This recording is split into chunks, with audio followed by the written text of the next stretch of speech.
గొప్ప ఉత్సవ దినం. చాలా పెద్దవాళ్ళు వేదిక మీద ఉన్నవాళ్ళు ముందు తరం వాళ్ళతో మా తరం కూడా కలిసి మాట్లాడే అవకాశం రావడం అది నిజానికి గొప్ప గౌరవం. అయితే నేను ఈ పుస్తకం గురించి చెప్పే ముందు ఒక చిన్న ఉపోద్ఘాతం. జర్నలిస్ట్ని, నేను రైటర్ని, ఫోటోగ్రాఫర్ని. 1975లో డామినిక్ లాప్రే, లారీ కొలిన్స్ అని ఇద్దరు ఫ్రెంచ్ జర్నలిస్టులు ఒక పుస్తకం రాశారు. దాని పేరు ఫ్రీడమ్ ఎట్ మిడ్ నైట్.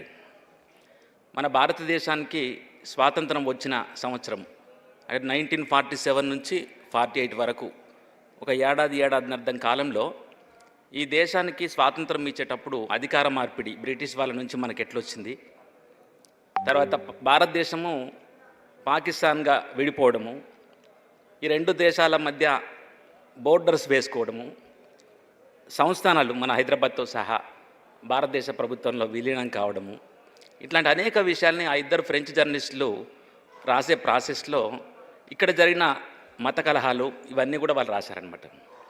అన్నిటికంటే ముఖ్యంగా గాంధీ, నెహ్రూ, పటేల్ వీళ్ళంతా ఉంటారు, గాడ్సే, అవన్నీ పాత్రలు మనకు కనబడతాయి. అధికారం సమీపిస్తున్న తరుణంలో మనుషులు ఎట్లాంటి ప్రవర్తనకు లోనవుతారు అనేది కూడా మనకు ఆ పుస్తకము వ్యక్తం చేస్తుంది.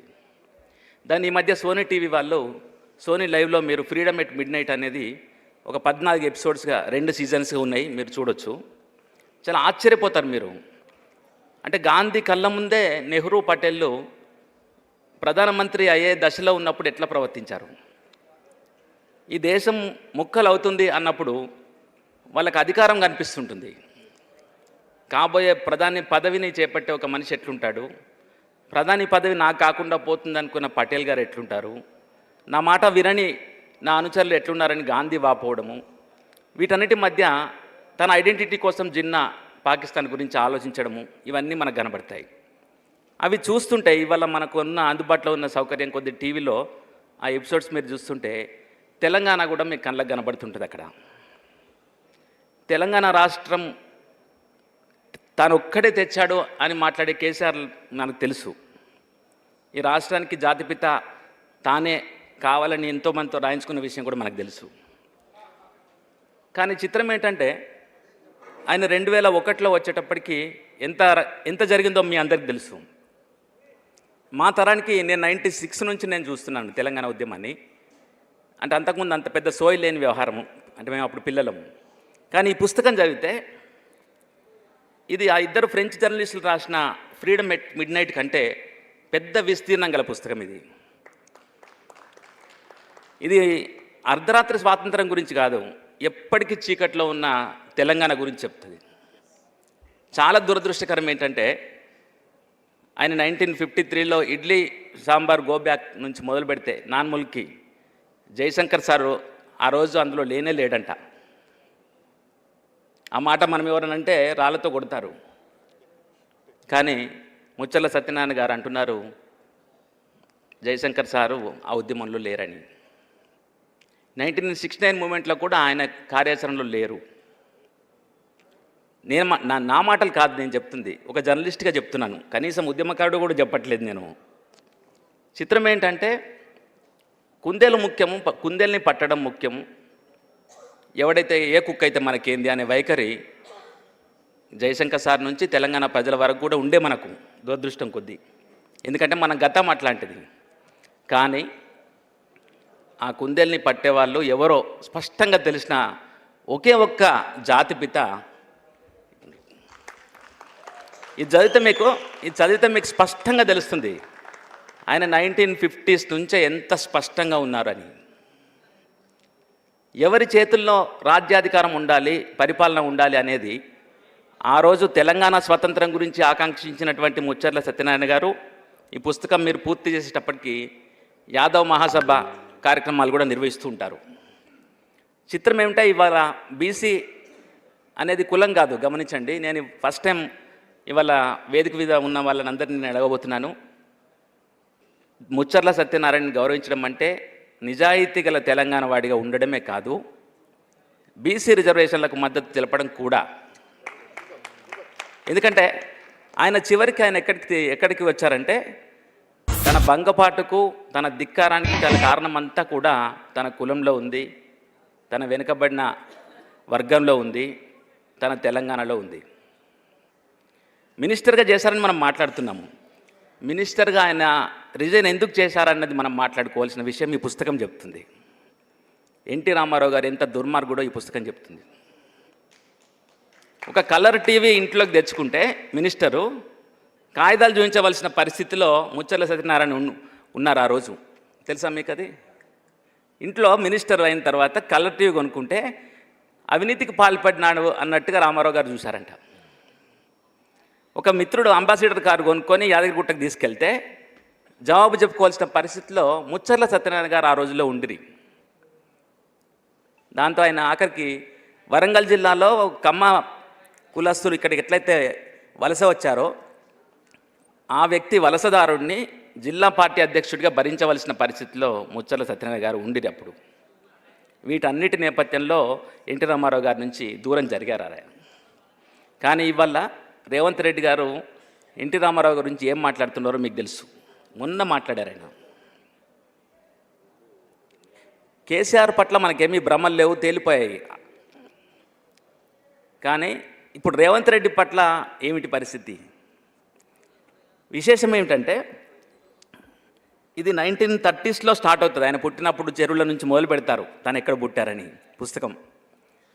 చివరికి ఈ మొత్తం అంటే మనకు ఎన్ని 3 దశలు 4 దశల తెలంగాణ ఉద్యమంలో ఇవాళ మరొక దశ సమీపిస్తున్నది. ఏమిటంటే కేంద్ర పాలిత రాష్ట్రం అవుతుందేమో అని భయంగా ఉంది. ఈ తరుణంలో మళ్ళీ ముచ్చర్ల సత్యనారాయణ కొడుకు మనకు ఒక నాయకుడిగా ఎదగవలసిన పరిస్థితి వస్తున్నది. ఎవరు లేరు, అందరూ నేల కొలిగినరు. నక్సలైట్ పార్టీలు మీకు తెలుసు, పీపుల్స్ వారు, ఇవాళ మావోయిస్ట్ పార్టీ పరిస్థితి ఏమిటో ఇవాళ మనం చూస్తున్నాం. మిగతా పార్టీల పరిస్థితి మనం చూస్తున్నాం.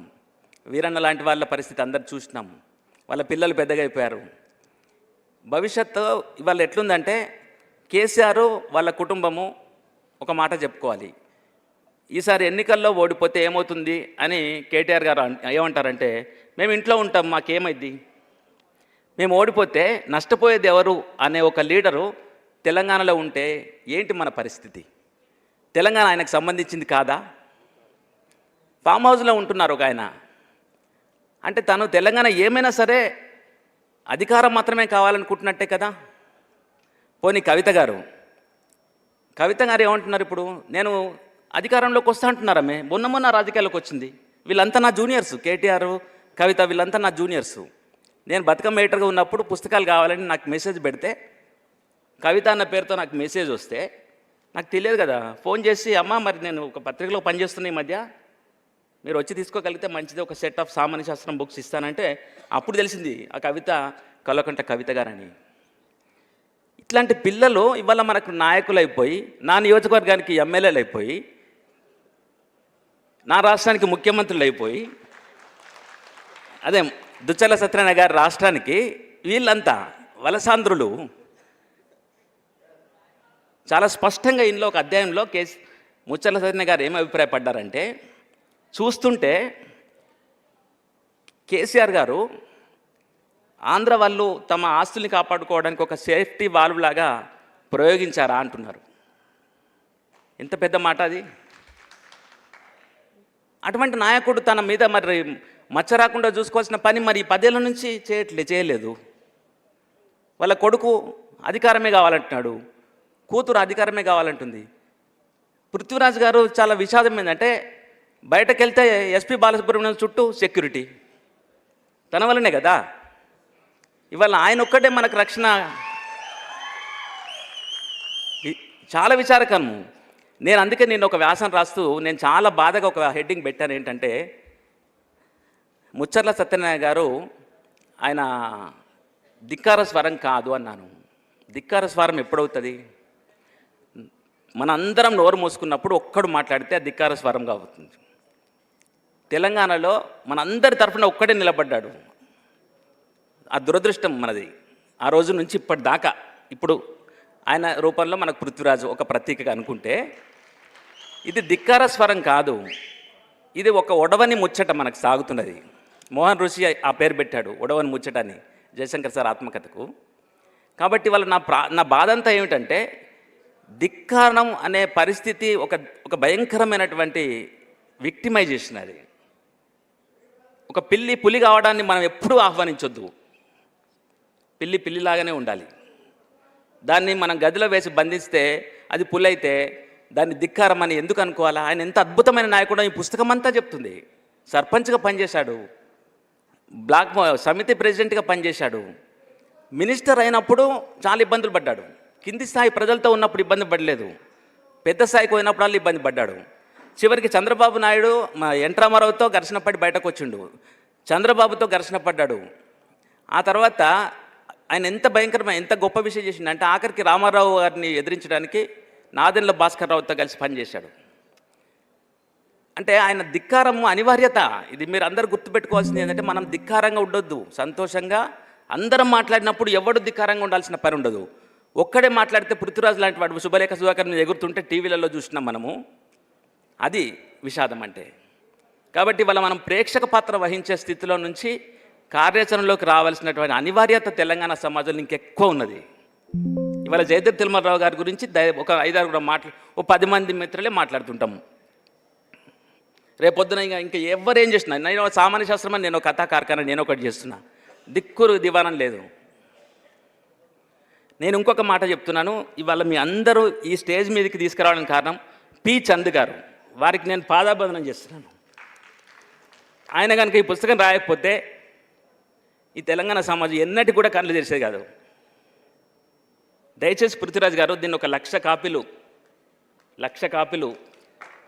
100 జయంతి సందర్భం వరకు, ఇంకొక 7 సంవత్సరాల కాలం మనకుంది, ఒక 1,00,000 కాపీలు ప్రజల్లోకి చేర్చగలిగితే ఒక 1000 మంది సైన్యం తయారవుతుంది డెఫినెట్గా. ఇది మొత్తం తెలంగాణ ఎట్లా మోసపోయిందో చెప్తుంది ఈ పుస్తకం. అటువంటి ఈ పుస్తకాన్ని ఆత్మకథ రాసినటువంటి చంద్ గారిని మనందరం ఇంటింటికి పిలుచుకొని గౌరవించుకోవాలా. ఎందుకంటే రచయితల్ని గౌరవించే స్థితిలో సమాజం లేదు. ఒక ఫోటోగ్రాఫర్ని, భరత్ భూషణ్ లాంటి వాళ్ళని గౌరవించుకునే సమాజంలో లేము. ఒక జయదేవ్ తిరుమలరావు గారికి ఎక్కడ పెట్టుకోవాలో, నా ఇంట్లో పెట్టుకునే మనిషి లేడు, 4 వస్తువులు ఇంట్లో పెట్టుకునే మనిషి లేడు. గవర్నమెంట్ని మీద ఆధారపడాల్సి వస్తుంది మనందరం. కాబట్టి ఏంటంటే, ఇంకొక మాటతో నేను ఎక్కువ సమయం తీసుకున్నందుకు నా ఆవేశానికి కూడా మన్నించి, పృథ్వీరాజ్ గారు నాకు కూడా కొంచెం పూనారు, అందుకే ఈ ఆవేశం కూడా ఉంది. కేసీఆర్ని అధ్యయనం చేయండి, ఈ పుస్తకాన్ని తప్పకుండా చదవండి. అన్నిటికి మించి నేను లాస్ట్ ఒక వర్డ్ ఏం చెప్తున్నా అంటే, ఈ దేశాన్ని ప్రజలు నిర్మించరు, చరిత్రను ప్రజలు నిర్మిస్తారనే భ్రమ నుంచి మనకు బయటకు రావాలి. చరిత్రను ప్రజలు నిర్మించరు, ప్రజలు బ్రతుకుతారు. చరిత్ర అంత ఫేక్. ఎందుకు అంటే, అంతకుముందు ప్రెస్ అకాడమీ చైర్మన్, సాహిత్య అకాడమీ చైర్మన్ కేసీఆర్ మీద పుస్తకం రాశాడు. ఎవరు రాస్తారు పుస్తకాలు?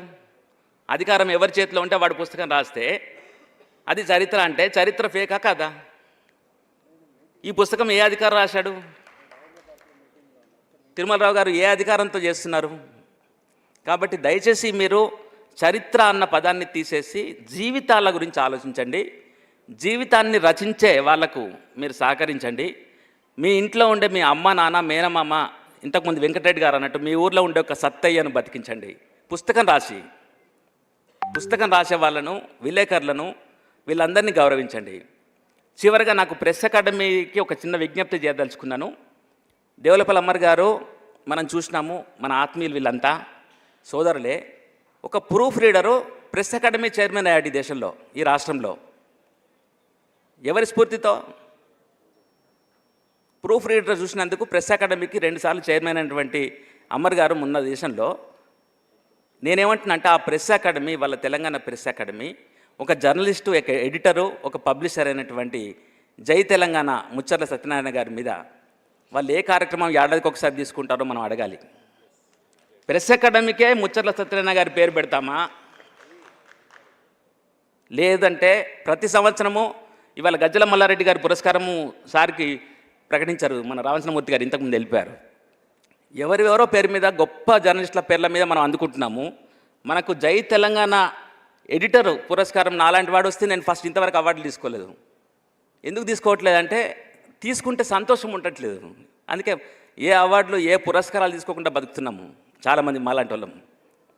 నేను అంటున్న ప్రెస్ అకాడమీ ముచ్చర్ల సత్యనారాయణ గారి పేరు మీద ఒక ఫెలోషిప్ పెడుతుందా లేదా ప్రెస్ అకాడమీకి ఆ పేరు మనం పెడదామా, కానీ అది జర్నలిజం బాధ్యత. ఈ విషయం కూడా ఇక్కడ ఉన్నటువంటి నిర్వాహకులు ఆలోచించాలని కోరుతూ, ఈ పుస్తకాన్ని ప్రచురించినటువంటి రెండో ప్రింట్ చేసినటువంటి గద్దర్ ఫౌండేషన్కి కృతజ్ఞతలు తెలుపుతూ, శత జయంతి సందర్భంగా 1,00,000 పుస్తకాలు ప్రింట్ చేయాలని కోరుతూ, మీ అందరూ నా ప్రసంగాన్ని విన్నందుకు ఆలోచిస్తారని, ఈ పుస్తకాన్ని దయచేసి తీసుకొని ఖచ్చితంగా వచ్చిన వాళ్ళు చదువుతారని, వీలైతే పీడిఎఫ్ ఫైల్ కూడా ఏమైనా ప్రజల్లోకి సర్క్యులేట్ చేయగలిగే అవకాశం ఉంటే అదైనా చేయమని కోరుతూ, థ్యాంక్ యూ సో మచ్.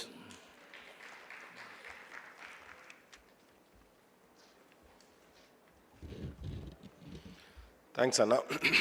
ఇప్పుడు